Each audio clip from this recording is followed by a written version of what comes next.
dengan siapa ya? Oh, udah datang ya? Langsung masuk aja, Kak. Halo, Kak. Halo. Halo Sobat FEB, selamat datang di FEB Berprestasi Student Series NTU Global Asia Insurance Partnership GAIP Insurance Case Competition 2024. Perkenalkan, aku Fayala, aku dari Ilmu Ekonomi Angkatan 2023, yang akan menjadi moderator pada episode FEB Berprestasi ini. Pada kali ini, kita kedatangan tim Yakinzi nih, Sobat FEB. Tim Yakinzi yang beranggotakan I Gusti Ayu Maresta Amrita Puspa Pujawati dari Prodi Ilmu Ekonomi Angkatan 2021, Jonathan Christopher Herlawanto dari IUP Manajemen 2023, Jasmine Ilya dari Prodi Akuntansi 2021, dan Patero Krinara Setiael dari Prodi Akuntansi Angkatan 2021, meraih juara 2 pada kompetisi bisnis internasional NTU GAIP yang dilaksanakan di Singapura. Oke, kalau gitu tanpa berlama-lama lagi, langsung aja kita sambut sebagai perwakilan dari tim Yakinzi, Kak Maresta dan Kak Jonathan. Hai. Halo. Halo, selamat siang. Terima kasih ya udah datang. Gimana kabarnya hari ini? Super excited karena bakal diskusi di sini. Gimana, Jonathan? Rada deg-degan dikit sih, tapi excited juga. Oke. Jadi, pada episode hari ini kita akan berbincang-bincang seputar pengalaman Kak Maresta dan Kak Jonathan selama mengikuti kompetisi NTU GAIP. Jadi langsung masuk aja ya ke pertanyaan. Yang pertama, mungkin bisa diceritakan tentang pengalaman tim FEB UGM dalam mengikuti NTU GAIP International Business Competition di Singapura. Apa yang membuat kompetisi ini spesial? Dan yang aku tahu kan FEB itu baru pertama kali ngirim tim untuk kompetisi ini. Jadi gimana itu? Tolong diceritakan. Mungkin dari kamar sih. Oke. Jadi aku mau kasih fun fact dulu nih sebelumnya. Sebenarnya tim kami itu awalnya daftar untuk business case di Thailand. Tapi ternyata karena satu dan lain hal, tiba-tiba tim kami diutus untuk mengikuti perlombaan NTU GAIP Insurance ini. Dimana awalnya agak kaget ya, karena ini insurance case competition, dan nggak ada latar belakang dari tim kami yang dari insurance atau kayak dari aktuaria. Nah, terus habis itu selama berjalannya kompetisi ini, kita diminta untuk membuat abstrak terlebih dahulu. Dan habis itu kita langsung ke babak final. Tapi sebelum itu kita juga ada evaluasi tentang abstrak kita. Kayak gitu sih kurang lebihnya. Mungkin Jonathan mau nambahin? Ya, seperti yang tadi Kak Mara sudah sebutkan, rasanya rada shock dikit, dikarenakan ini kan bisa dibilang lomba yang berpusat kepada bidang asuransi, yang seperti udah disebutin juga tadi, yang sangat memfavor mahasiswa-mahasiswa dari bidang aktuaria. Jadi sedikit kaget sih itu pada awalnya. Oke, kaget tapi juara 2 ya. Keren banget sih. Nah, selanjutnya, apa tantangan terbesar yang dihadapi tim selama kompetisi?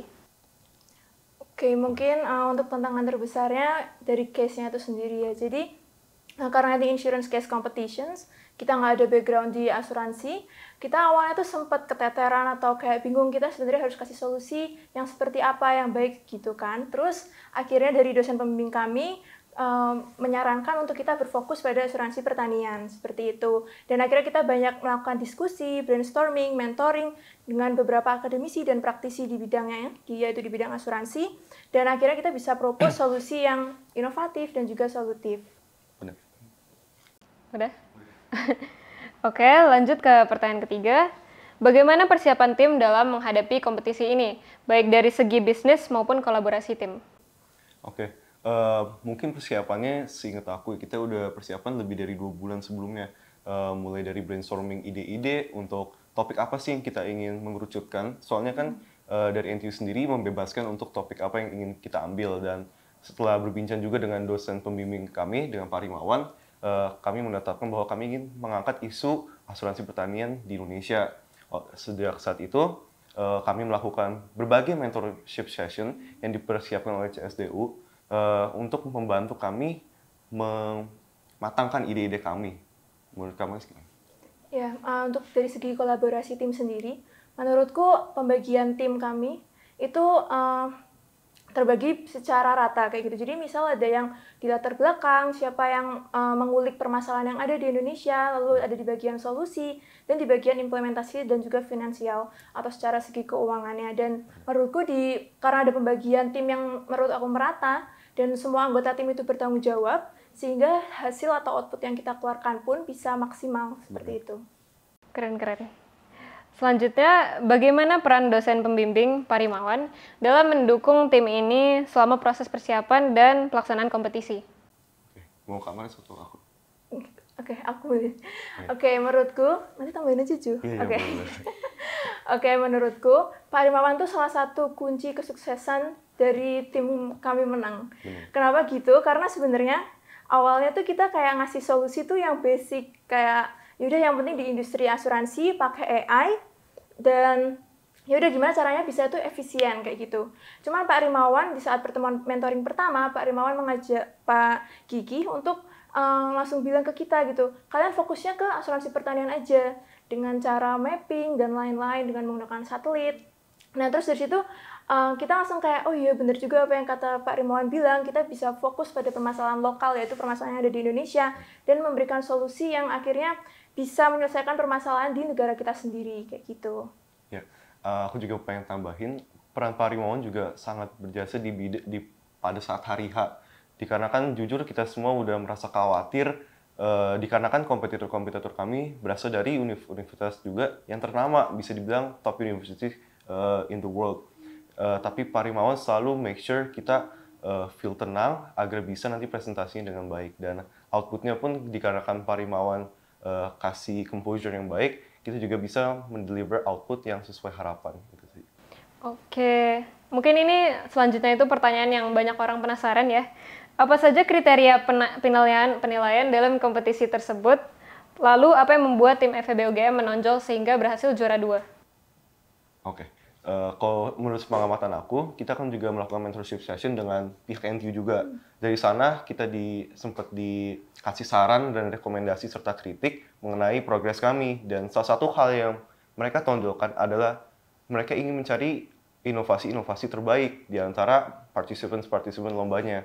Dengan saat itu, mengetahui hal tersebut, kami mencari cara agar ide-ide kami bisa dikemas dengan cara yang inovatif dan kreatif, agar bisa mendapatkan appeal dibandingkan kompetitor-kompetitor lainnya.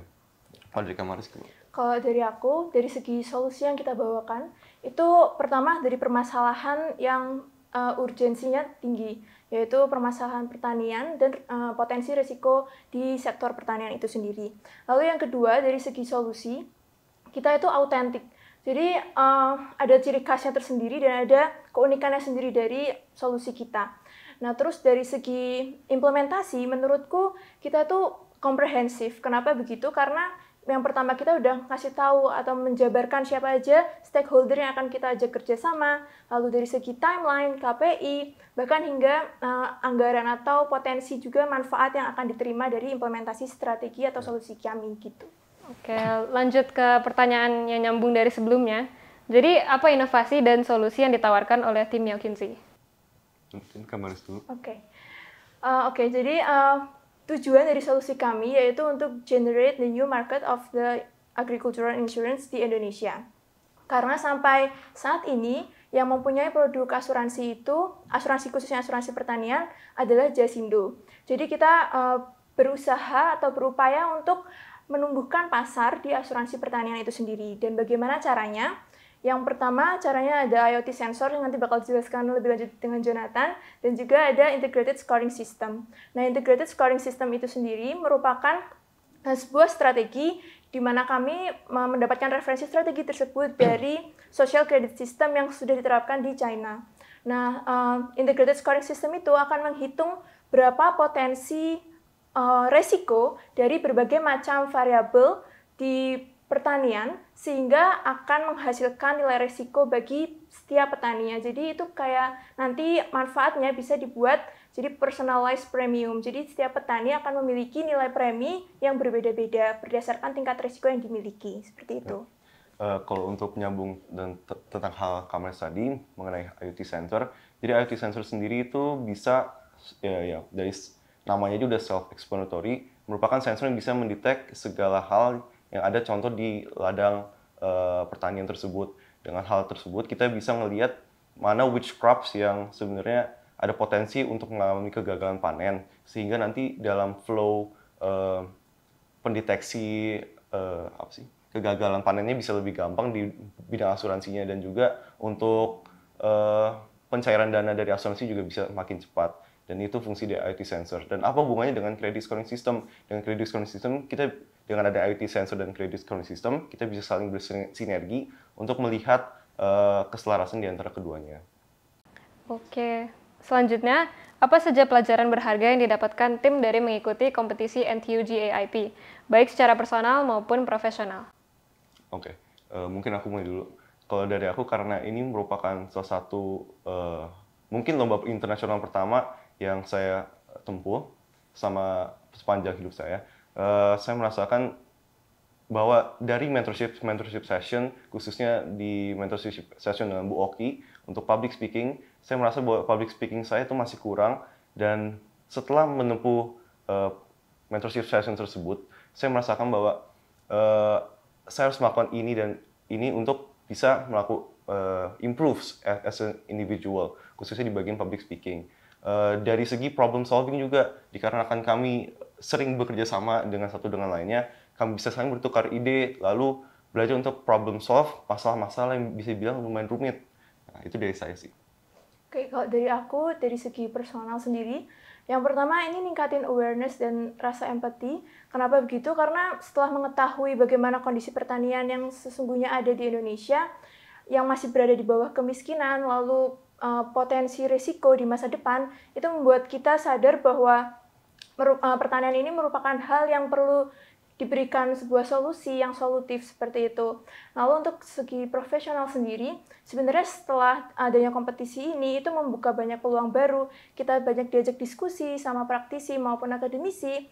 Lalu kita juga adanya peluang-peluang seperti let's say kayak CV kita itu mungkin bisa lebih banyak lebih banyak dilirik seperti itu dari pihak HR ataupun rekrutmen gitu. Oke, yang terakhir juga, ini banyak yang pastinya penasaran juga.